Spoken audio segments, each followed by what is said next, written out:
Dan alhamdulillah sekarang ini sudah hampir 200 sekolah saya datangi. Sudah lebih dengan SMP.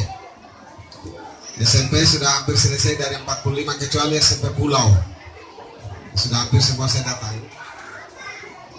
Kenapa saya mau ke sekolah? Untuk melihat kondisi real dari pelaksanaan proses belajar mengajar. Tidak hanya mendapatkan laporan dari personal dinas maupun guru dan kepala sekolah.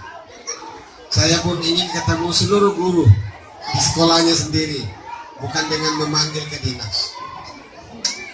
Sehingga saya bisa mendengarkan dan menyaksikan, melihat langsung kondisinya sekolah kita.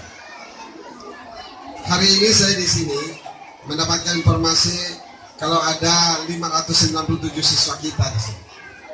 24 guru dengan kurang lebih 16-18 orang yang pegawai negeri, berarti masih ada yang statusnya honorer. Kita berusaha untuk terus menyempurnakan, memperbaiki.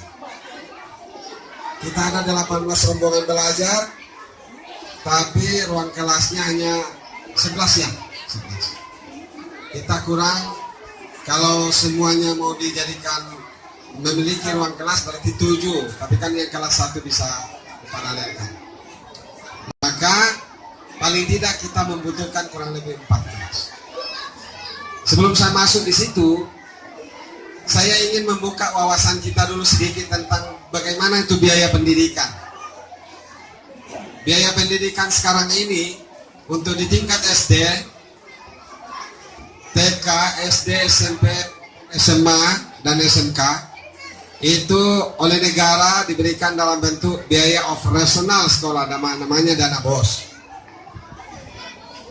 Ini anggaran pendidikan di Indonesia luar biasa besarnya kalau kita nominalnya. Tapi kalau kita breakdown ke dalam jumlah item per anak-anak didik kita, sesungguhnya pasti Bapak Ibu akan mengatakan ternyata sungguh-sungguh sangat kecil. Kalau SD seperti di sini nih, di SD Impres Perumnas 3, itu 800.000 per siswa per tahun.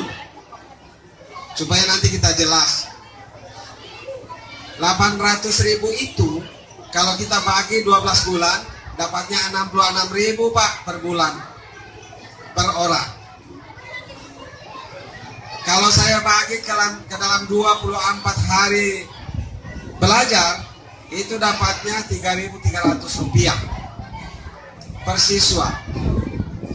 Dari sanalah ibu bapak guru, ibu kepala sekolah membeli buku paket. Dari sanalah dia akan gunakan bayar listrik. Dari sana bayar air. Dari situlah dipakai benahi kalau ada yang mendesak untuk beli ATK, kertas, spidol. Rp3.300 per orang.